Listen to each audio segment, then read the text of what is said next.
আজ হঠাৎ আমাকে এত কেনাকাটি কেন করতে হলো আজকের ভিডিওতে সেটাই তোমাদের সাথে শেয়ার করব। তো হ্যালো বন্ধুরা, কেমন আছো সবাই? আশা করছি তোমরা সবাই ভালো আছো। আজকে আমি আবার চলে এসেছি তোমাদের কাছে একটা নতুন ভিডিও নিয়ে। বিগত কিছুদিন ধরে বৃষ্টির অবস্থা তোমরা সবাই জানো। প্রত্যেক দিন যে পরিমাণে বৃষ্টি হচ্ছে কিছুতেই ঘরের মাসকাবাড়ি সেরে ওঠা হচ্ছে না। কিন্তু অন্যদিকে মাসের শুরু, সংসারের প্রায় প্রত্যেকটা জিনিসই বাড়ন্ত। তাই আজকে আকাশের অবস্থাটা একটু ভালো দেখে আমি আর আমার হাজব্যান্ড বেরিয়ে গেছিলাম বাড়ির জন্য কিছু কেনাকাটি করতে। আগে আমরা চাবিগেটের মোড় সুপার মার্কেট থেকে কেনাকাটি করতাম, কিন্তু যবে দিয়ে আমাদের রানাঘাটে স্মার্ট বাজারটা খুলেছে তারপর থেকে আমরা স্মার্ট বাজারে আমাদের সংসারের প্রয়োজনীয় সমস্ত জিনিস কেনাকাটি করি। অল্প কিছু জিনিসের প্রয়োজন হলে আমরা বাড়ি বসে জিও মার্ট থেকে অর্ডার করে নিই, কিন্তু আজকে একটু বেশি জিনিসের প্রয়োজন ছিল তাই ভাবলাম গিয়ে কেনাটাই ভালো হবে। তা আমরা গিয়েই চলে গেছিলাম প্রথমে টপ ফ্লোরে, যেখানে ক্লোথ সেকশনটা রয়েছে।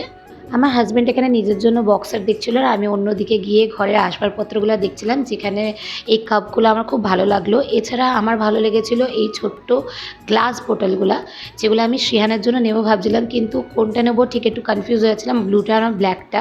আলটিমেট আমি ব্ল্যাকটাই নিলাম, কারণ বাচ্চার জন্য নেওয়া জিনিস তো ব্ল্যাকটা একটু নোংরা কম হবে। এরপর আমরা চলে গেছিলাম সেকেন্ড ফ্লোরে, যেখান থেকে কিছু খাবারের জিনিসপত্র নিয়েছিলাম, লাইক বিস্কিট, চাউমিন আর কিছু স্ন্যাক্স, আর নিয়েছিলাম ডিশওয়াশ, কারণ সেটা শেষ হয়ে গেছিলো। আর এই 19 টাকা সাবানদানিটা আমার বেশ ভালো লেগেছিলো তাই এটাও নিয়ে নিয়েছিলাম। আচ্ছা, এরপরে আমরা একদম নিচের ফ্লোরটাতে চলে গেছিলাম, যেখানে বিলিং সেকশন আছে, আর সেখান থেকে গিয়ে নিয়েছিলাম শ্রেয়ানের কিছু জিনিস। যেমন শ্রেয়ানের হোমমেড স্যালাডটা বানাতে যে মাখানাটা লাগে সেটা শেষ হয়ে গেছিলো, তাই ওর জন্য মাখানা নিয়েছিলাম ডাল, নিয়েছিলাম ওর আনসল্টেড বাটারটা। আমি শ্রেয়ানকে আমুলের আনসল্টেড বাটারটা দিই। এছাড়াও বেশ ভালো অ্যাভোকাডো পাওয়া যাচ্ছিলো, সে অ্যাভোকাডো আমি শ্রেয়ানের জন্য নিয়েছিলাম। এরপর আমরা আরও কিছু টুকিটাকি জিনিস নিয়ে নিলাম। একদম শেষে আমি নিজের জন্য একটা ডেইরি মিল্ক নিয়ে নিয়েছিলাম। প্রয়োজনীয় প্রায় সব জিনিসই কেনাকাটি হয়ে গেছিলো, যা পাইনি তা আবার পরের বারে দেখে নেবো বা জিও মার্ট থেকে অর্ডার করে নেবো ভাবলাম।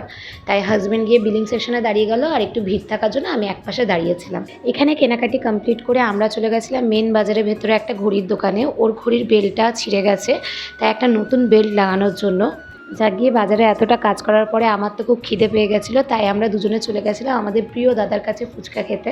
ফ্রেন্ডস ক্লাবের কাছেই দাদাটা বসে। আশা করি রানাঘাটে যারা বাস করো তাদের মধ্যে অনেকেই এনাকে চেনো, ইনি খুবই ভালো ফুচকা বানায়। এখানে ফুচকা খাওয়া কমপ্লিট করে আমরা সিধা চলে গেছিলাম শ্রেয়ানকে মায়ের কাছ থেকে আনতে। তা আজকের ভিডিওটা এতটাই। আপনাদের যদি ভালো লাগে অবশ্যই আমাকে ফলো করবেন, এরকম আরও ভিডিও আপনাদের জন্য আমি আনতে থাকি।